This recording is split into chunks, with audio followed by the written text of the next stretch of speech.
When you think about the greatest inventors of all time, there are a few names that come to mind. Henry Ford, the Wright brothers, Thomas Edison, but there's one name that is not as recognizable. When you plug your phone in, turn on the lights, or use the refrigerator, you have Nikola Tesla to thank. This is the story of the forgotten genius, and the story begins at the end.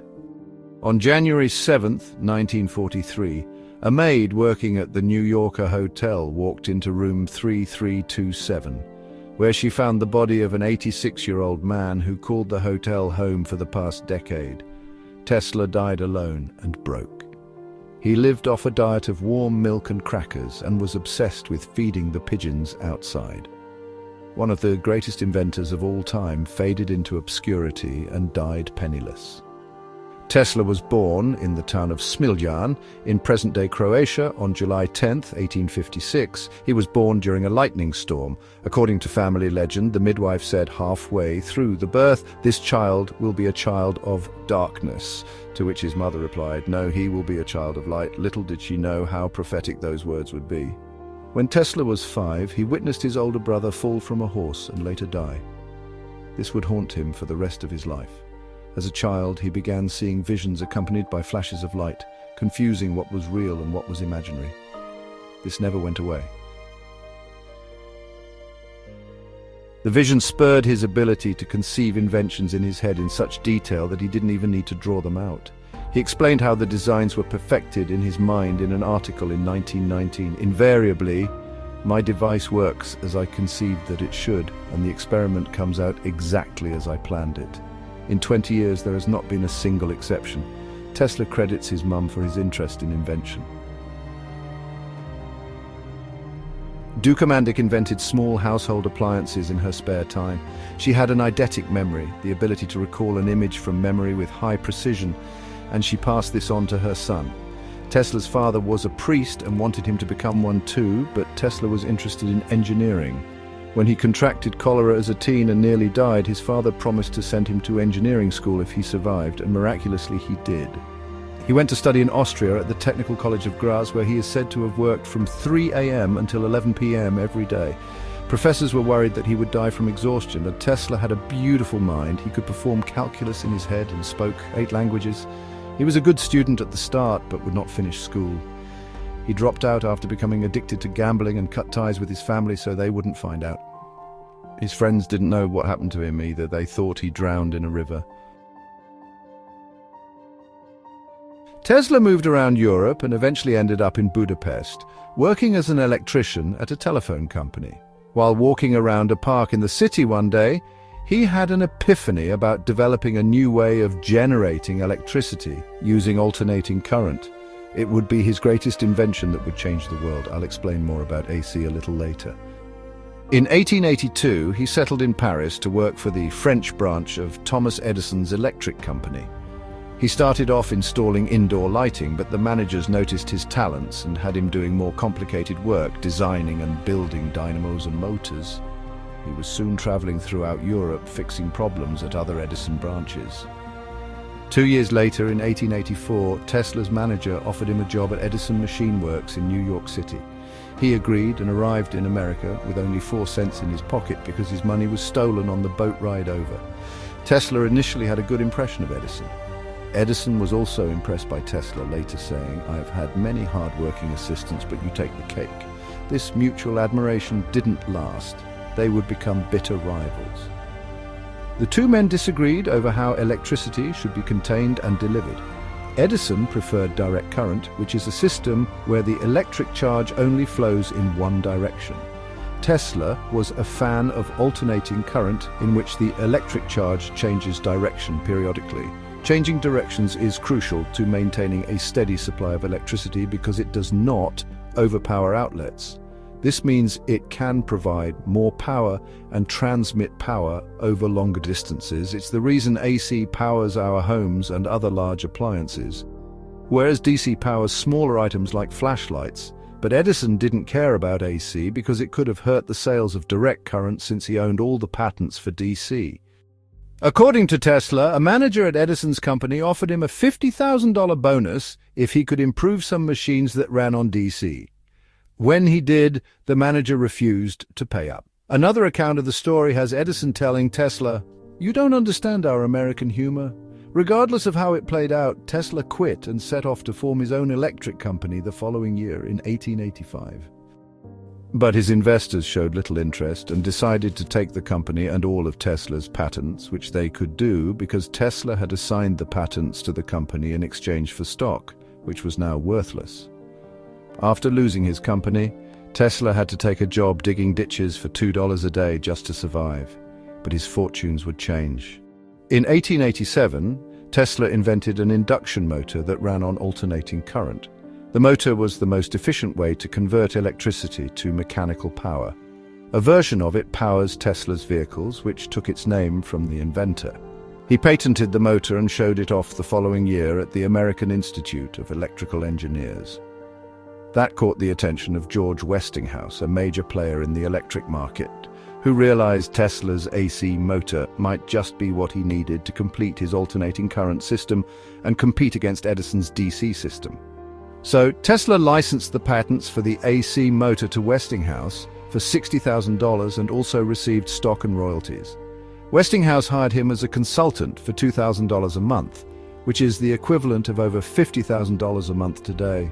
The War of the Currents began. Edison tried hard to discredit Westinghouse and Tesla.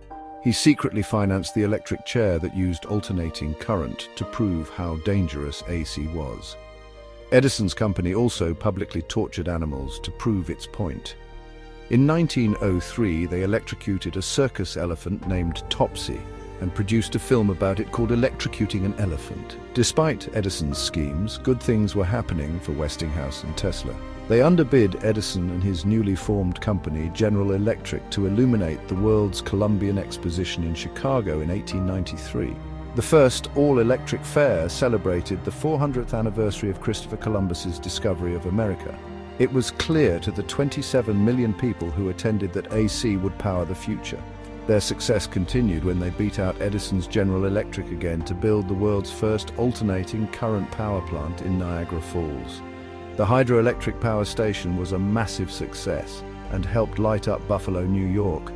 The building of the plant also meant Tesla became a pioneer in renewable energy. His statue can be found at Niagara Falls today. Westinghouse and Tesla won the war of the currents and direct current was being phased out. But there were problems. Westinghouse's company was running out of money and eventually went $10 million into debt. In 1897, he went to Tesla and asked if his royalties could be reduced in a desperate attempt to save the company. Tesla was so compelled by compassion for his friend that he ripped up his contract. He was grateful to Westinghouse for believing in him when no one else would. Tesla willingly walked away from $12 million in royalties, which in today's terms would be worth over $300 million. Had he held on to those royalties over time, he would have likely become the wealthiest person on the planet and the first person with $1 billion net worth. That act of compassion for his friend of tearing up his contract saved Westinghouse. In return, Westinghouse paid Tesla $216,000 for the rights to use his AC patents forever. This is the equivalent of about $60 million today.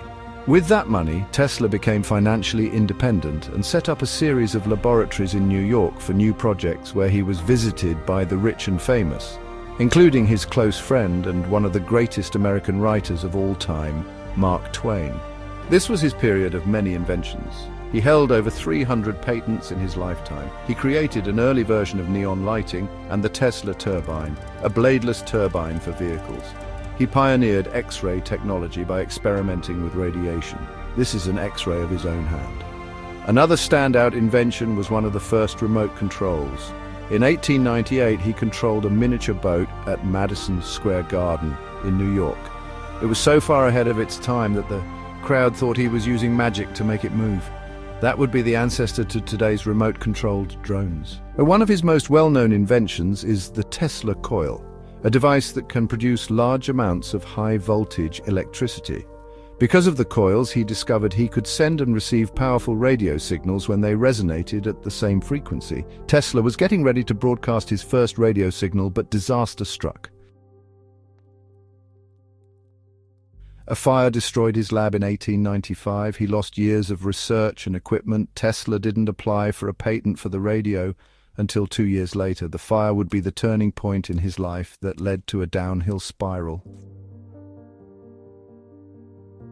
At the same time that he was working on radio, an Italian entrepreneur, Guglielmo Marconi, was also working on the radio in England. He tried to acquire patent rights in the United States, but was turned down because it was too similar to Tesla's. However, things changed when Marconi was able to send the world's first transatlantic radio message in 1901 using 17 of Tesla's patents. Edison then threw his financial support behind Marconi. Tesla had no problem with Marconi's achievements. But in 1904, the United States Patent Office suddenly changed its mind and awarded Marconi a patent for the invention of the radio. There has never been a reason given for this decision, but the powerful financial backing Marconi received could explain it. Marconi went on to win the Nobel Prize in Physics in 1911, which was only possible due to Tesla's work.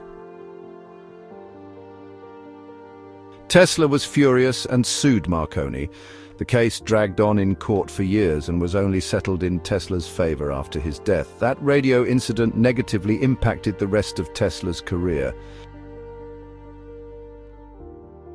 For example, Tesla was obsessed with bringing wireless communication to the world and built a huge wireless transmission station in Long Island, New York called Wardenclyffe Tower. He imagined a world where we could send and receive messages wirelessly. He was again well ahead of his time, but financial backers did not have enough faith in his project. They pulled out and banked on Marconi's radio invention instead. This left Tesla in financial ruin. He had no choice but to abandon his dream project in 1905 and eventually lost Wardenclyffe Tower to foreclosure. Tesla's mental health deteriorated. He lived his last decade in the New Yorker hotel, beginning in 1933. The Westinghouse Corporation hired him as a consultant and paid for his room. He lived rent-free but died in debt. So why did one of the greatest inventors of all time fade into obscurity and die penniless? You could say Tesla was unlucky at times, like when the fire burned down his New York lab, but the main reason is because Tesla was not a capitalist. He made decisions that those with more business acumen would not have made, such as giving up his royalties for the AC motor. He wasn't concerned about money. He was concerned about the pursuit of science for the betterment of humanity. He wanted to change the world, and he did.